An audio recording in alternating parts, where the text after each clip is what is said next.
कलयुग केवल नाम आधारा सुमेरी सुमेरी नर उतरे पारस राम हरे राजा राम हरे हो सीता राम हरे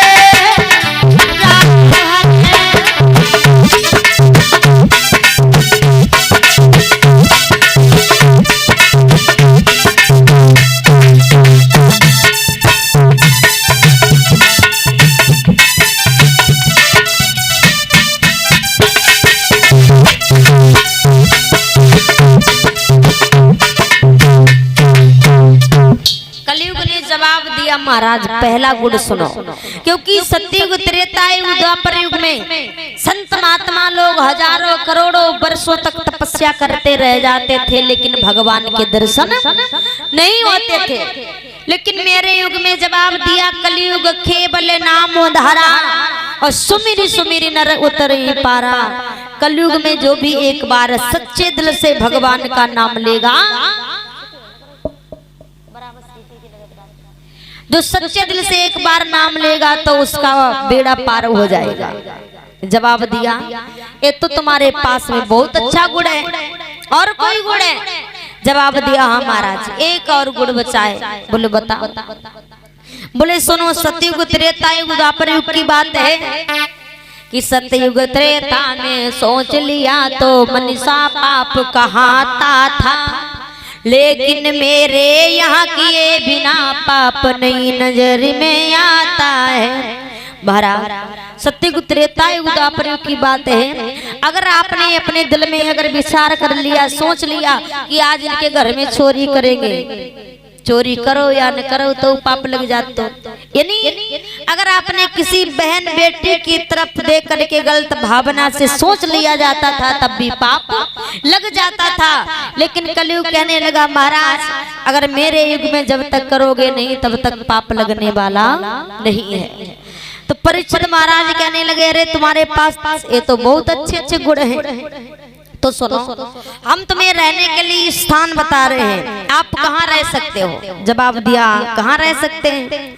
तो सुनो कि जहाँ पर जुआ होता हो, कि जिस जगह जुए बाजी होगी झूठी गपोड़ियाँ चलती हो, और बेस्याएं जहाँ निवासनी हो मैं की प्यालियाँ छलकती हो।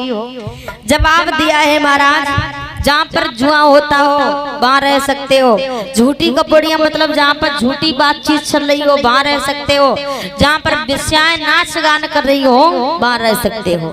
और परीक्षित महाराज जुआ खेलने से क्या होता है भैया? कि है जुआ खेली ना महापाप और संताप बड़ा हो जाता है।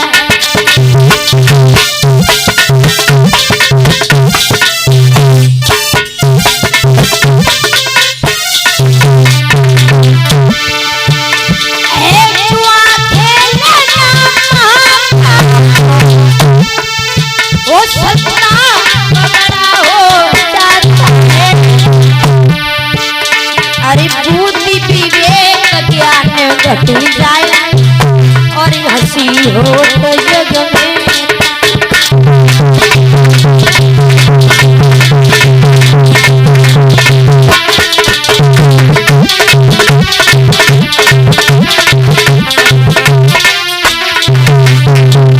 और बताया महाराज जुआ खेलने से 3 चीजें नष्ट होती हैं, बुद्धि विवेक और ज्ञान। और आगे बताया है क्या?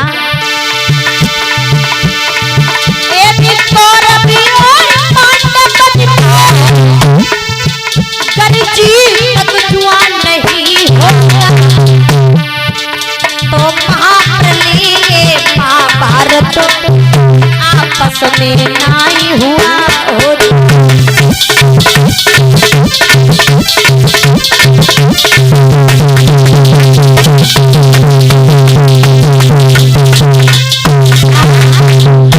कहते हैं यदि कौरव और पांडवन में गरजी तक जुआ नहीं होता तो महाप्रलय महाभारत आपस में ना हुआ होता।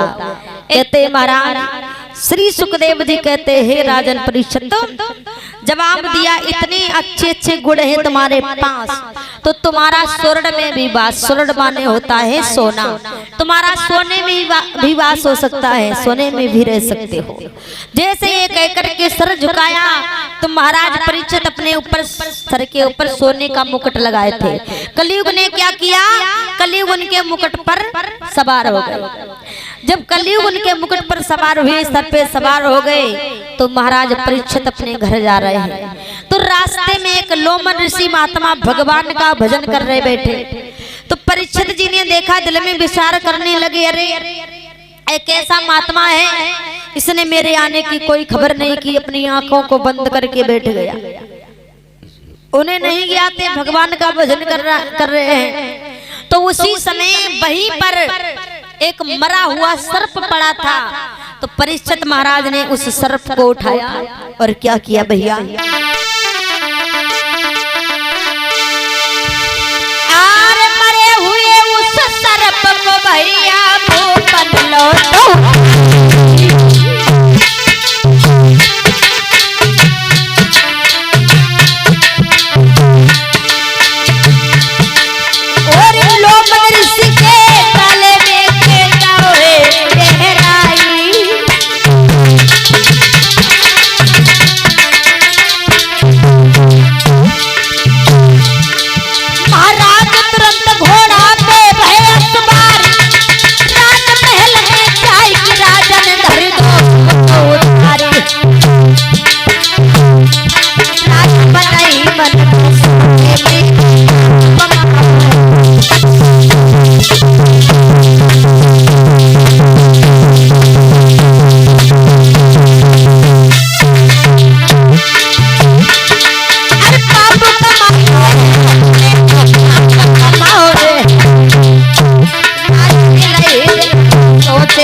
में बताया है मेरे भैया।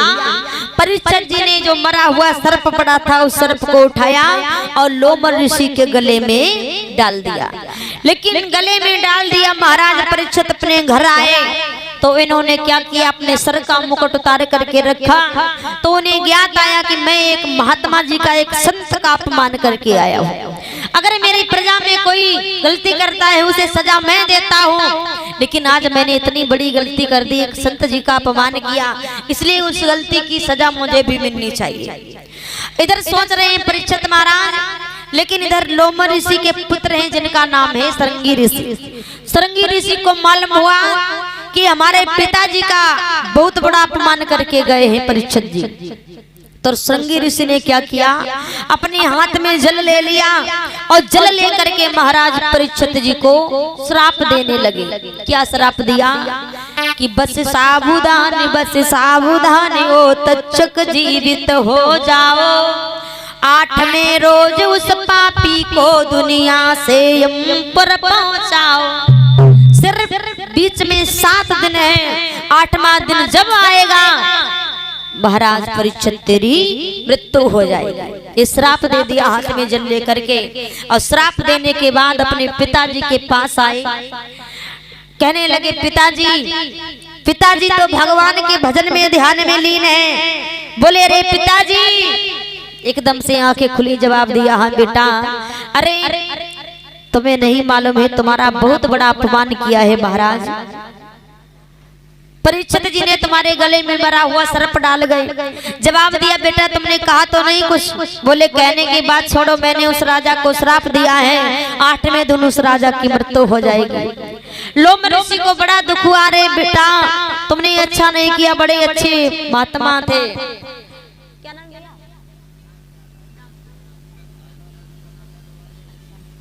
और 51 रुपए रामकिशोर डॉक्टर भैया जी की ओर से भगवान के चरणों में दान किए हैं। भगवान सदैव सुख शांति रखा रहे, दौलत से भंडार बता रहे, ऐसे इनका हाथ धर्म की ओर बढ़ता रहे, कामना करती हूँ सदैव भगवान अच्छा करते रहे। बोली गोविंद भगवान की, बोलो वृंदावन बिहारी लाल की। आज उसी समय में